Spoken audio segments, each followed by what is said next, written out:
And today, you're going to share with us how to introduce a new lesson, starting with the objective.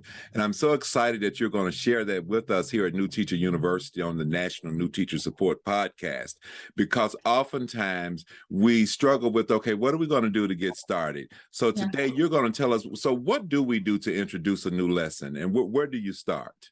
Okay, so the first thing that you need to do is introduce the objective. You as a teacher, you must read the objective, anticipate any misconceptions or unfamiliar words that are in that objective, have them already underlined, the definitions there for them. The definitions can be in front of their desk in their notebook, also displayed in the PowerPoint, wherever you have that. So teacher tells them the objective. So why do they need to know the objective? They need to know this so they can know the journey, the trajectory of the lesson. Okay, what am I expected to learn? How will I get there? So the objective is first letting the students know what we're going to do today. And then by the end of the week, it should end up being student-led, because you want to ensure that student engagement, student-led objective increases student engagement. We'll talk more about that when we get down into the vocabulary part.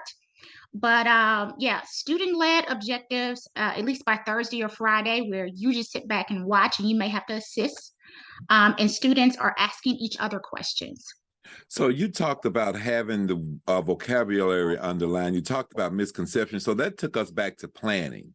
That's before you even get in front of the students. So what all should new teachers do before they even get to the students? Yes, planning your lesson is important. Again, as I stated, misconceptions.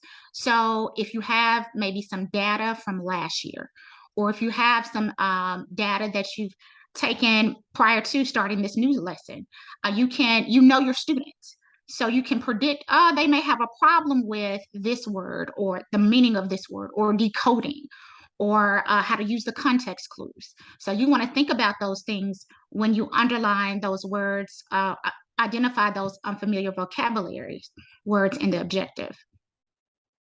Okay, so now they've gone back to, they've looked at their objective before they even get to the students. They've underlined any words that they know that the students may have misconceptions. They've even thought about and looked at the work that they're going to have to complete by the end. So they're beginning with the end in mind when they look at the objective.